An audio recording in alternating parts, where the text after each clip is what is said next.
उत्तिष्ठत जागृत प्राप्य बरान निबोधत।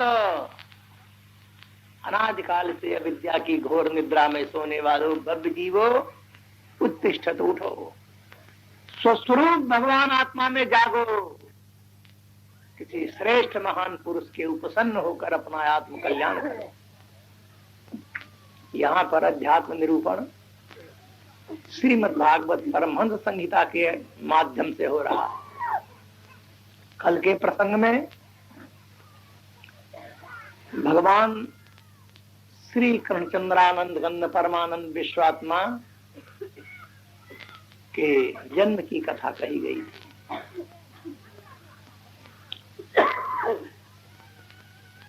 आज का जो अध्यात्म निरूपण होगा वह लीला पुरुषोत्तम भगवान श्री कृष्ण की लीलाओं के आधार पर प्रतिपादन किया जाएगा।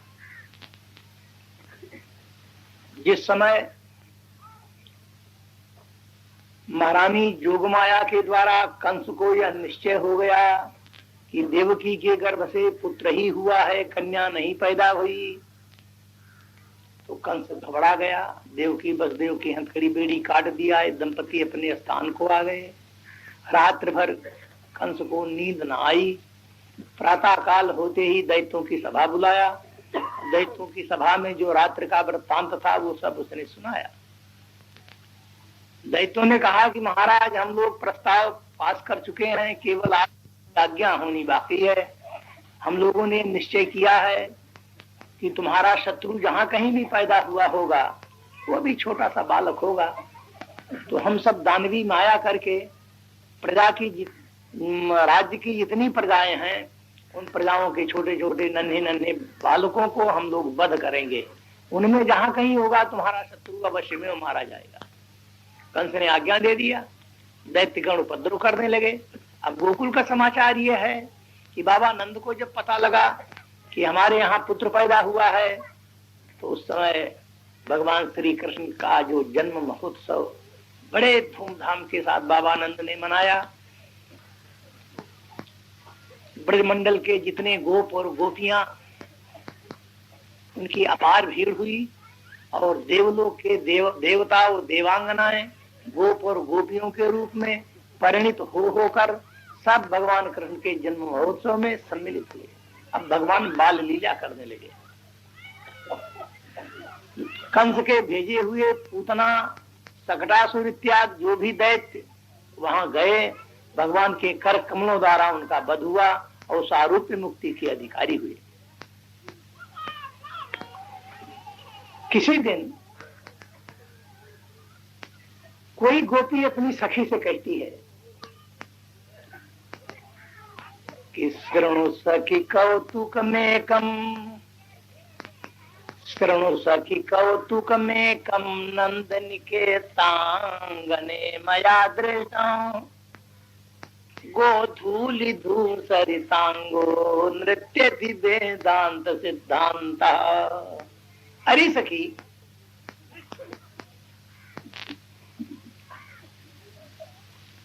बाबा नंद के प्रांगण में आज मैंने बड़ा सुंदर एक कौतुक देखा है। देखा? प्रांगण कहते हैं संस्कृत में आंगन को। प्रांगण माने आंगन। आज बाबा नंद के आंगन में गोधूल में लोटे हुए गौओं के चरणों की जो धूल है उसको गोधूल कहते हैं। तो गोधूल में लोटे हुए बाबा नंद के प्रांगण में वेदांत सिद्धांत को नाचते हुए आज मैंने देखा है। भगवान श्री कृष्ण का नाम गोपियों ने वेदांत सिद्धांत रखा है। जिज्ञासुओं, वेदांत का क्या सिद्धांत है? वेदांत किसको कहते हैं? देखो, वेद माने जानना। विदज्ञाने धातु से वेद शब्द बनता है। वेद माने जानने के, और जिसको जानकर जानना बाकी फिर कुछ ना रहा, जानने का अंत हो जाए, उसको कहते हैं वेदांत। तो वेदांत तो भगवान ही है, स्वरूप ही है। भगवान आत्मा को वेदांत कहते हैं। तो भगवान कृष्ण तो हुए वेदांत, क्योंकि विश्वात्मा है, विश्व की आत्मा। अब वेदांत का सिद्धांत क्या है? वासुदेवा सर्वमिति। भगवान श्री कृष्ण आत्मा से भिन्न एक तृण भी नहीं है, ये वेदांत का सिद्धांत। भगवान कृष्ण स्वस्वरूपात्मा वेदांत, और वेदांत का सिद्धांत है कि वासुदेवा सर्वमिति, सब कुछ वासुदेव है। ब्रह्मा से लेकर आज तृण पर्यंत सारा चराचर वासुदेव है, सारा चराचर आत्मा है, सारा चराचर मैं हूं, यही वेदांत का सिद्धांत है। तो जिससे भिन्न कुछ नहीं, जिससे भिन्न कुछ नहीं, उस वेदांत सिद्धांत को आज नाचते हुए बाबानंद के प्रांगण में मैंने देखा है। कितना सुंदर विशेषण दिया है भगवान कृष्ण का गोपियों ने। तो शृणु सखी कौतुकमेकम, शृणु सखी कौतुकमेकम नंदनिके तांगने मया दृष्टम गोधूलि धूसरितांगो नृत्य वेदांत सिद्धांत। किसी दिन कोई मस्ताना वृंदावन की गली के दरवाजे पर खड़ा है, और उस गली से जाने वाले जो पथिक हैं, मुसाफिर, उनको आवाज देकर पुकार कर कहता है वो कि माँ जात पांथा पथ भीम रथ्या दिगंबरा कोपी तमाल नीला। माँ जात पांथा पथ भीम रथ्या दिगंबरा कोपी तमाल नीला। विन्यस्त हस्तोपि नितंब बिंबे धूता समाकर्षत चित्त वित्तम।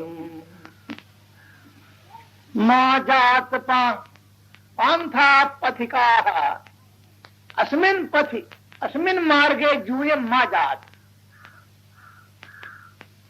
अरे मुसाफिरों, इस गली से जाने वालों, ये गली बड़ी भयानक है भैया, इस गली से तुम लोग मत जाओ। क्यों? क्या भय है इस गली में? कि दिगंबर को पीतमाल नीला, एक सुंदर दिगंबर बालक अवधूत, जिसके घुंघराले बाल, श्यामल स्वरूप, बड़े अच्छे ढंग से खड़ा है। कैसे? कि विन्यस्त हस्तो पिनितंब दिंबे, एक हाथ तो होंठ पर है और एक हाथ कमर पर, बिल्कुल टेढ़ा तिरछा खड़ा है बीच गली में, नंगा दड़ंग दिगंबर। तो सा किम करो, वो क्या करता है कि जो उसके सामने से निकल जाते हैं उनके चित्त रूपी धन को चुरा लेता है, बस यही उसका काम है भैया। हाँ, इसलिए इस गली से मत जाओ, ये गली बड़ी भयानक है। आत्म जिज्ञासु हो, भगवान का नाम संतों ने, भक्तों ने रखा है चौराग्र गण ने, चोरों का सरदार,